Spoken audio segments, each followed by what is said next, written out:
The crystal chandeliers of the Grand Plaza Hotel ballroom cast a warm glow over my sister Victoria's engagement party. Everything was perfect, from the champagne fountains to the string quartet playing softly in the corner. Everything except my seat assignment, a wobbly chair next to the kitchen's swinging doors. "Sit by the kitchen, where you belong," Victoria had whispered, adjusting her designer dress. "We can't have you embarrassing Thomas in front of his colleagues." Thomas, her investment banker fiancé, was busy charming his way through the crowd of financial elites he'd invited. His boss, Chen, CEO of Sterling Capital, was expected to arrive any minute. Victoria had spent weeks talking about how this party would cement Thomas's upcoming promotion. If only they knew that Sterling Capital's latest acquisition was sitting next to the kitchen, eating lukewarm hors d'oeuvres. Let me explain how I ended up here. 5 years ago, I was working as a junior analyst at a small investment firm. Victoria was already climbing the corporate ladder at one of Wall Street's top banks, making sure everyone knew about her success. "Not everyone can handle the pressure of high finance," she would say at family dinners, smirking as I picked at my food. "Some people are meant for simpler things." But while Victoria was chasing promotions and dating up the corporate ladder, I spotted an opportunity everyone else missed: a new type of financial technology that could revolutionize investment banking. I took every penny I had, my savings, my 401k, even my rent money, and started Quantum Financial Solutions. My family thought I was crazy. Another one of Sarah's impractical schemes, my mother had sighed. "When will you learn to be more like your sister?" Victoria, fresh from closing a minor deal at her bank, nodded wisely. "Not everyone has what it takes to succeed in this business, Mom. Sarah should stick to something less challenging." What they didn't know was that I had already secured seed funding from major venture capitalists. I had developed an AI-driven trading algorithm that could process market data 1,000 times faster than traditional methods. The first year was brutal. I worked 20-hour days, slept on an office couch, and lived on instant noodles. Victoria loved to point out my struggling startup at family gatherings, comparing it to her rising corporate career. Then everything changed. My algorithm caught patterns in the market that nobody else saw. We started making trades that yielded returns that seemed impossible. Word spread quietly through the financial world about a mysterious new firm with unprecedented success rates. I kept my involvement quiet, operating through shell companies and subsidiaries. To my family, I was still the failing sister who couldn't handle real finance. Meanwhile, Quantum Financial grew into a powerhouse, managing billions in assets and acquiring smaller firms at an aggressive pace. 2 months ago, we set our sights on Sterling Capital, Thomas's employer and one of the oldest investment banks in the city. Their outdated systems and bloated management structure made them the perfect target. Victoria had no idea that the mysterious company buying her fiancé's firm was run by her unsuccessful sister. She was too busy planning her perfect engagement party, making sure to seat me far from her important guests. "Sarah," my mother's voice cut through my thoughts. "At least try to look presentable. Mr. Chen will be here soon." I glanced down at my cheap dress, actually a custom channel that cost more than Victoria's entire wardrobe. But they didn't need to know that. Yet. My phone buzzed quietly. A message from my COO. "Sterling Capital Board just approved the acquisition. Document signed. You now own 51% of the company." I smiled, watching Thomas work the room, bragging about his upcoming promotion. In less than an hour, he would learn that his new boss was his future sister-in-law, the same one banned from sitting at the main tables. Victoria clinked her glass, gathering everyone's attention. "Thank you all for coming to celebrate our engagement, especially those who traveled so far." She glanced at my kitchen-side seat with a smirk.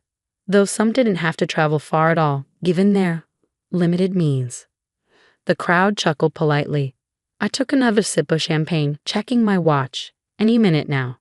The ballroom doors opened and Chen walked in, followed by his executive team.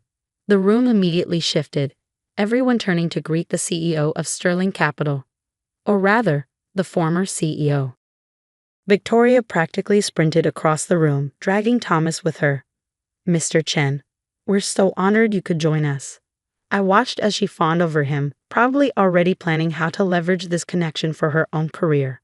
Thomas stood proudly by her side, likely thinking about his upcoming promotion. Then Chen saw me. His eyes widened in recognition. After all, we had just spent 2 months negotiating the acquisition of his company. He immediately started walking toward my secluded corner, ignoring Victoria's attempts to guide him to the main tables. "Ma'am," he bowed slightly as he reached my table. "I just received word. The acquisition is complete." The room went silent. The silence in the ballroom was deafening.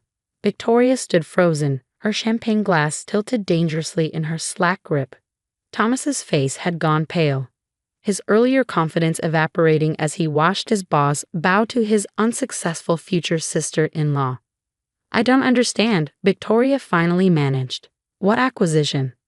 Chen turned to her, confusion crossing his features. "The quantum financial acquisition of Sterling Capital, of course. Surely your sister told you. She's been brilliant during the negotiations." The champagne glass slipped from Victoria's fingers, shattering on the marble floor. "My sister." I stood up from my wobbly kitchen-side chair, smoothing my Chanel dress. "Thank you, Jonathan. I trust everything is in order." "Absolutely, Ms. Harrison. The board was particularly impressed with your plans for modernizing our trading systems.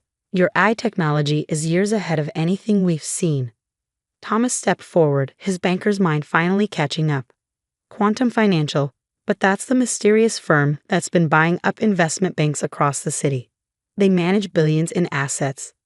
52 billion to be exact," I corrected him. "Though after today's acquisition, that number is closer to 70 billion.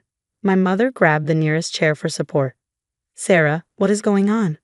I smiled, addressing the now silent crowd of financial elites.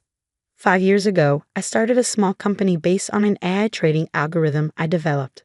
That company became Quantum Financial Solutions. Today, we completed our acquisition of Sterling Capital, making us one of the largest financial institutions in the country. Victoria found her voice, though it shook slightly. "This is impossible. You're just a failed startup founder. You work out of some tiny office." "Actually," Chen interrupted, "your sister's office occupies the top 5 floors of the Crystal Tower. The tiny office you're thinking of is just where she takes family meetings." I watched realization dawn across the room. The financial world's most talked about CEO, the mysterious founder of Quantum Financial, was the same person Victoria had banished to a seat by the kitchen.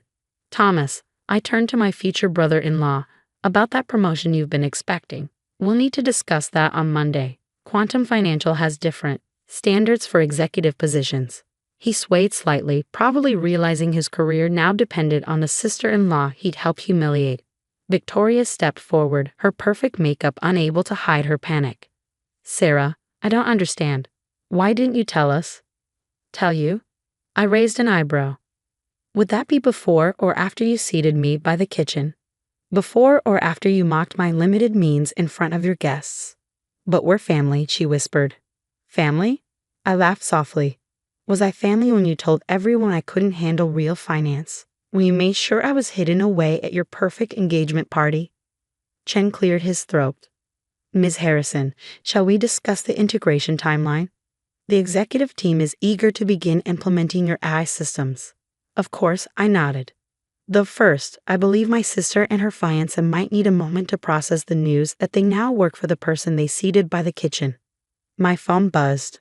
Another message from my COO.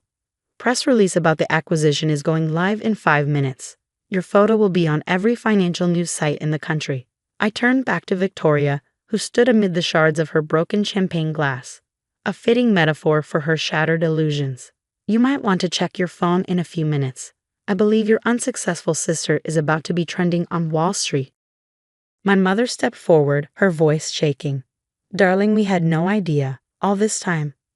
"That's the point, Mom. You never bothered to look past your assumptions. You were too busy bragging about Victoria's minor accomplishments to notice I was building an empire." I gestured to Chen, and he immediately walked over. "Would you mind announcing the leadership changes now? I think my family should hear it from you." He nodded, tapping his glass for attention. "Ladies and gentlemen, I'm pleased to announce that effective immediately, I'll be stepping down as CEO of Sterling Capital. The company will operate as a division of Quantum Financial under the direct leadership of its founder and CEO, Sarah Harrison." The room erupted in murmurs. Victoria's carefully cultivated crowd of financial elites were suddenly looking at me with new eyes. Not as the embarrassing sister by the kitchen, but as one of the most powerful people in finance. Sarah, Thomas stepped forward, his voice nervous. About Monday, my promotion will be decided based on merit. I cut him off. Though I should warn you, Quantum Financial doesn't promote people based on who they're marrying. We prefer actual talent. Victoria grabbed his arm. This is our engagement party. You can't just take over your fiancé's company. I finished for her. Actually, I can. And I did. Though I'm curious, will you still be telling everyone how I couldn't handle high finance? My phone buzzed again. The press release had gone live. Around the room, phones began pinging as the news spread.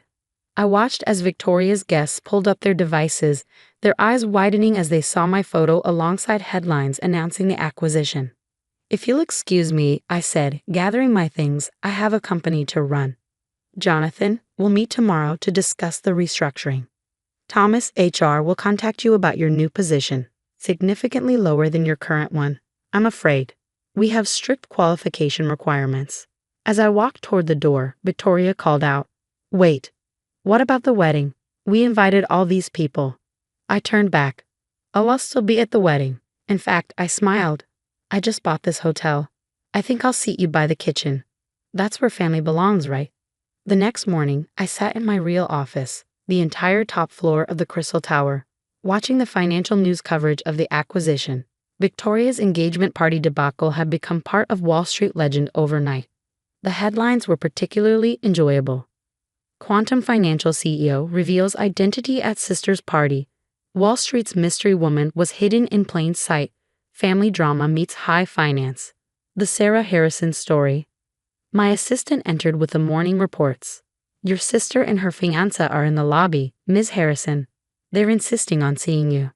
"Send them up," I said, turning my chair to face the floor-to-ceiling windows. "Let them see what success really looks like." Victoria and Thomas entered my office, their confidence from last night completely evaporated. The sight of my name on a CEO's door had probably driven home the reality of their situation. "Sarah," Victoria started, "about last night." "About last night." I cut her off. "I should thank you." Seating me by the kitchen provided the perfect opportunity for the dramatic revelation. The press loves that detail. "We didn't know," Thomas said weakly. "No, you didn't. You were too busy looking down on me to notice I climbed higher than either of you ever will." I turned to face them. "Now, about your positions at Sterling Capital." Victoria stepped forward. "We're family, Sarah. Surely that counts for something." "Family." I pressed a button on my desk, and the wall screen displayed security footage from last night's party. Victoria's voice played clearly. "Sit by the kitchen, where you belong." "You made it very clear where family belongs," I said quietly. "Now you get to experience it firsthand. Thomas, your new office is on the 3rd floor, next to the cafeteria. Victoria, I'm sure your bank will be thrilled to know you're engaged to a junior analyst." They left my office looking shell-shocked, probably still trying to process how completely their world had turned upside down. Later that day, I received a text from my mother. "We were wrong about you. So very wrong." I didn't reply. Instead, I sent her a copy of next month's Forbes magazine, where I was on the cover. The headline read, "Sarah Harrison, the kitchen table billionaire."